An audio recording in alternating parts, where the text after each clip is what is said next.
Good morning, guys. My name is Nestor, and today's video is gonna be on recovering data. Now, this presentation is for educational purposes, so anything that I provide in this video, whether it's software, steps, use them wisely and please behave.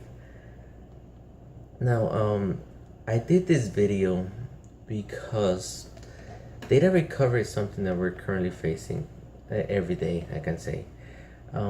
We have become a generation that works with computers a lot. We depend a lot on them, and as you guys probably know, the life expectancy of a computer is from 3 to 5 years. Now obviously we can extend this by making software updates, making sure that we take care of our computer, we make sure we limit the places that we access, and we know that we access good places. So even while we can do this, we still need to understand that getting 5 years out of a computer is very rare. And even though it's possible, at some point we're gonna find ourselves in a situation where our computer is no longer properly work, and we're gonna need to access the information that's within it. Now obviously it would be a perfect world in which we all would have backups, and we would currently have a backup of everything that we have on our computer, but that is not the case. You guys know this. We record we store our stuff in our computers, and we don't think about backing it up until the day we actually find that situation where we can no longer access that information. So it is because of that I wanted to make this video. I mean, according to the Department of Commerce, in 2003, they stated that 83% of U.S. households have a type of computer. That's whether it's that's either a desktop or a laptop, and that out of all those, 63% of the people had a handheld computer. Now, nowadays, our phones are definitely handheld computers. They can do anything. They can store music. They can store videos. They can store documents. You guys can do almost anything you can do with your home computer with your cell phone. And it is because of that we find ourselves in a situation in which we save all that precious information in our computers. So we no longer have photo albums. We no longer have CD collections. We no longer have filing bin at home in which we store all those important documents, because in today's generation, most of this media is actually digital nowadays. Even important documents, the way we transfer them, most of us, is through the internet. We scan a paper and we send it out through an email. So it's just easier to keep track of that digital form of that document instead of having track of the actual physical one.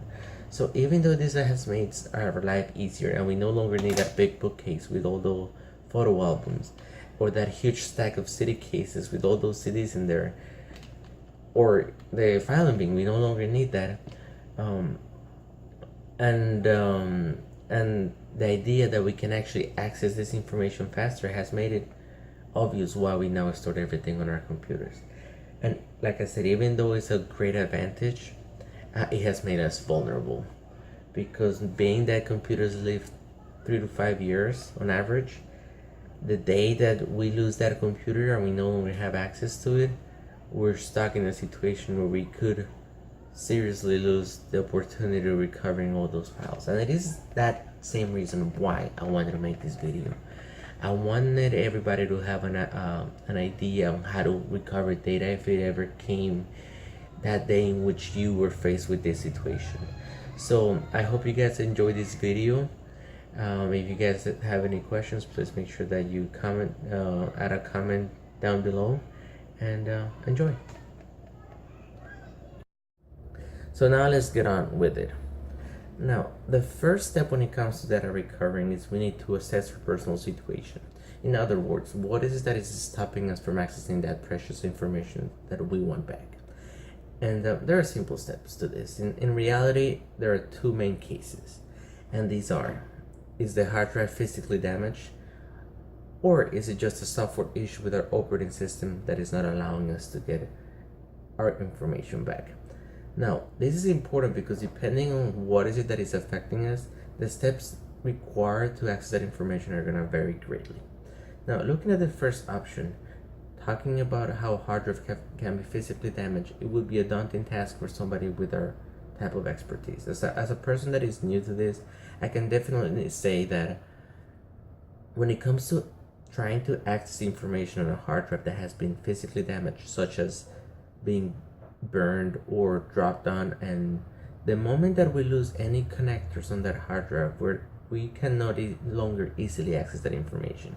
And at that point, I would definitely recommend going to an expert, because the techniques used to recovering data from physically damaged hard drives are way outside the scope of this video and are very intricate. So for this video and for the purpose of these instructions, we're going to look into the situations in which the hard drive is still there and is physically okay, and we're going to assume that we can connect to it. Now, the second thing is, can we physically access the hard drive? And why is this important? Because like I said, most people that have that data recovery issue are not new, but they're not advanced users. And taking a computer apart might feel like a daunting task. So it is because of that that we first need to understand, if we want to get our access to a hard drive, we're going to have to be open to the possibility that we need to open a computer, or a desktop computer, or a laptop. Nowadays though, accessing our hard drives on our laptop and even on a desktop are pretty simple, and there are so many instructions out there on how to do this that I'm gonna leave it up to you guys to look for the specific computer that you're gonna be opening, and keep in mind that you have to be very careful with everything that you do, because the moment that you start opening this computer, you might be open to the possibility that you might damage something else besides your hard drive. So be very careful, take your time, do the research, and ensure that you know how to get to that hard drive. Now, assuming that we have made it through this and we actually get access to our hard drive, the next step is, how do we connect to this hard drive? Now, for those of you that are new into this, once again, there are mainly two types of interfaces out there. These are called the IDE/PATA interface and the SATA. Now, PATA was invented in 1986, and it stands for Parallel Advanced Technology Attachment. And it's the data transfer speed for this is up to 133 megabytes per second, and it's also known as IDE, as I mentioned earlier. Now, the other one is called SATA. SATA was the one that came out in 2003, and is the one that is mostly found in today's computers. Now, this one has a data transfer at the rate of up to 600 megabytes per second. So as you guys can see, this is a huge improvement on PATA.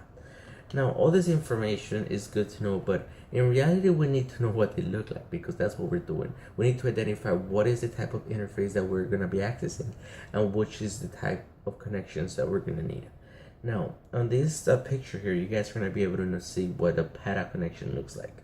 Now, if you guys look at the bottom of that picture, the 4 silver pins, those are the power connection. And all those pins to the other side, towards the left of those pins, are the PATA parallel interface. Now, this other picture shows you what the SATA interface looks like. If you guys notice, here you have a more compact connector, and they are made out of wider material for a better endurance. It also has a connection for power. As you guys can see, there are 2 connections. The big one on the left is the data connectors, and the ones to the right are the power connectors.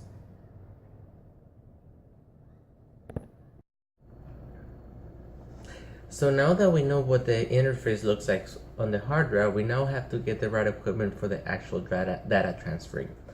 And as I went online and I did the research, I found many different devices out there that can be used for this.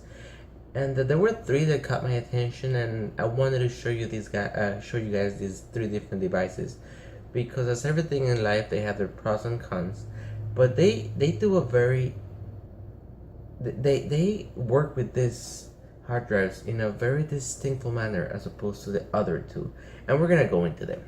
So the first one that I want to show you is actually called the female HDD SD SATA adapter converter. Now, as you guys see on the picture, it's pretty simple. What this is doing is taking a PATA hard. It gives you the ability to take a PATA hard drive, connect it to this converter, and then use the converter to plug it in into your computer. And this is pretty interesting because this makes sense whenever you're taking that old computer hard drive out and you just want to transfer that into a newer computer, and you could do this by simply plugging in this little adapter onto the face of your hard drive and then plug it into your computer, and voila, you'll be done. And this I think is a pretty powerful tool and so simple. And you can find these ones online on eBay, Amazon for $7-8. So it's worth, if this is something that you were thinking of, and instead of just recovering your data, you at some point just want to use an old hard drive and make it part of your new computer, you can do this. Now, the next one that we're going to be looking at is called the StarTech Docking Station. Now, this one works for the 2.5 and 3.5 inches hard drives. So in other words, laptop and desktop hard drives. And this is a pretty fancy tool.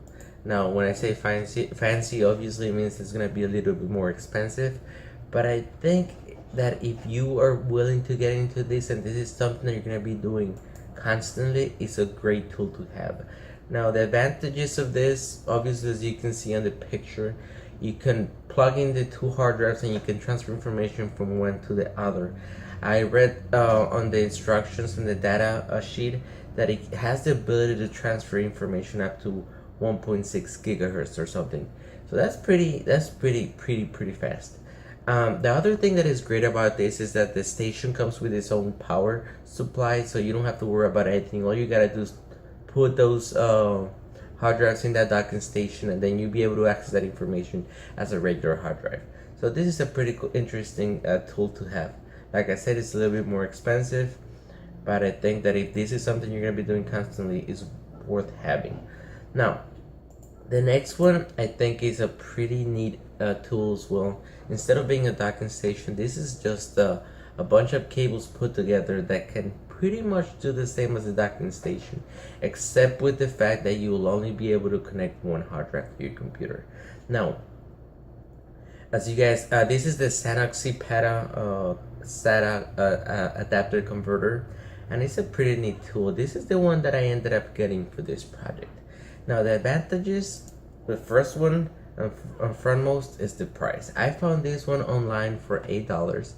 And once you get it, what you're getting is, we're gonna get into what you're actually getting in just a second. But like I said, it has the same ability as a docking station, except the ability to connect two hard drives at the same time. And it also has the ability to connect to either a PATA drive or a SATA drive. Now, that is something that the other docking station didn't have. So in other words, with a cheaper set of equipment, we're able to connect PATA and SATA devices to our computer, and that's a pretty powerful tool. And so now that we have talked about the three different devices, I'm actually going to show you what it looks like and how you would connect them to your hard drive.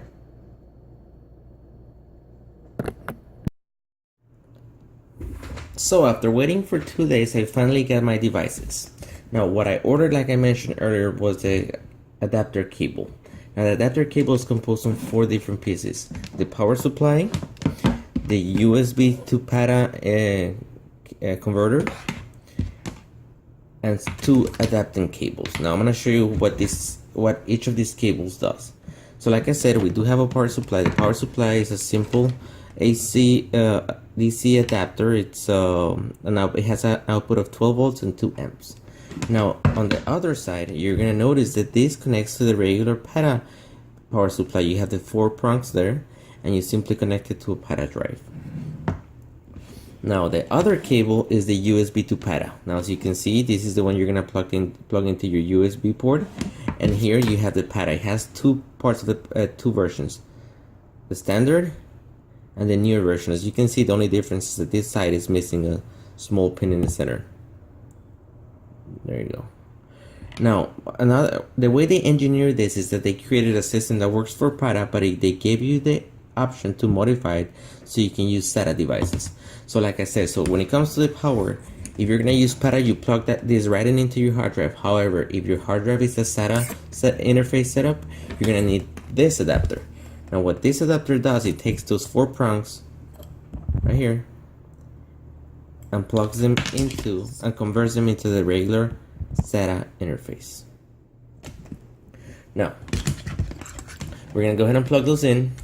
It's as simple as this. Sorry.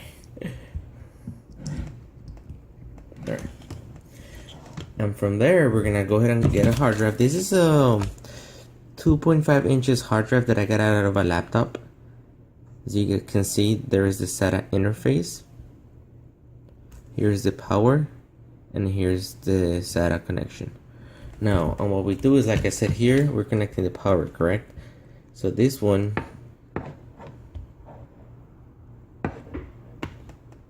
is gonna plug in right here.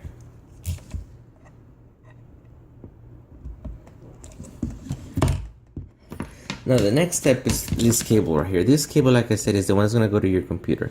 So since we're working with SATA 1 second, we're gonna have to use this other cable.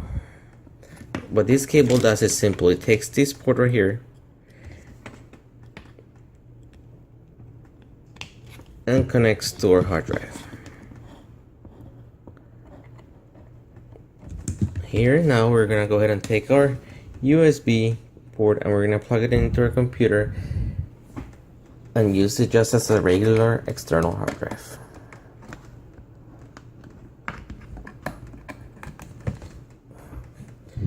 Now that this is done, the last part obviously is to ensure that we connect the power supply.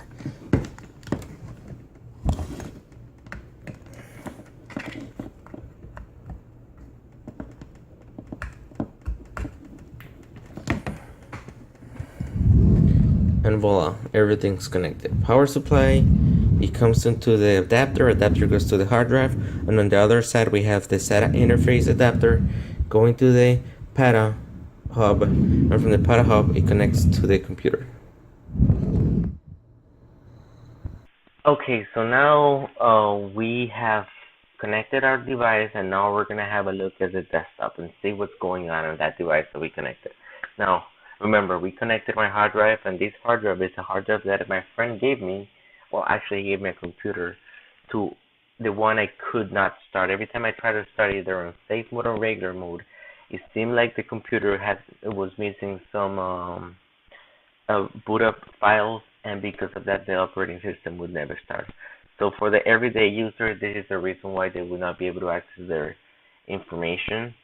But in our case, connecting it as an external device, we're now able to see that hard drive. Now, when we look at it here on the screen now, these first 3 items right here, the C, the D, and the G, these are all pertaining to my computer. Now, after connecting the hard drive, I can see now the local disk I, J, and K, right? So now that we have been able to see that, one thing that we're going to do is we're going to go ahead and open Pro Discover Basic. Now, it is good to know to always open it as an administrator so you can ensure that you can play around with all the files and you have all the permissions. Now, I'm not going to open it again because I already have another one open right here. Now, one thing that you have to keep in mind is once you open it, you have to ensure that you add the disk to the project. So when you open it, you're going to have a screen such as this one.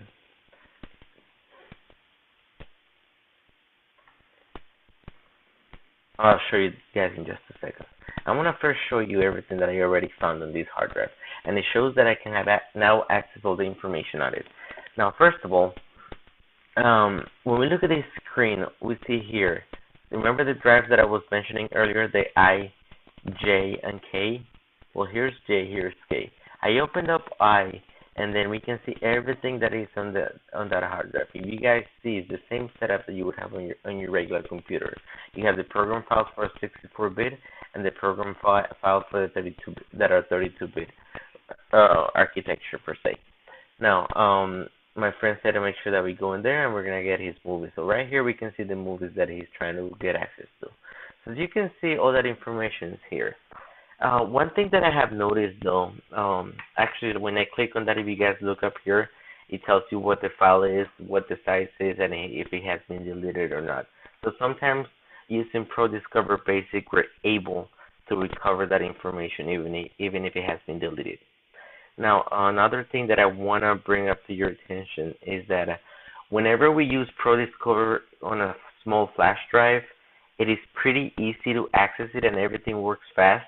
However, when we're looking at a hard drive that is a lot bigger, it takes a long time to open these files. That's why I had this open before I started this video, because I didn't want to waste time waiting for the files to open. So keep in mind that you're going to have to be a little bit patient.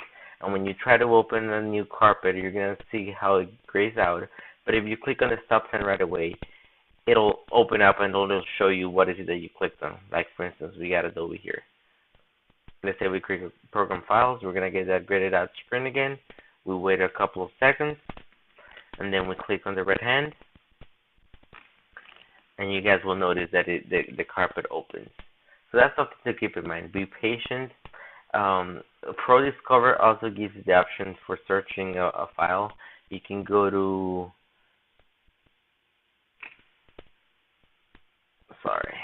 down here. You can go to search, and then you have all these different parameters, and you can look for a specific name of a file, and it'll show you where it's located.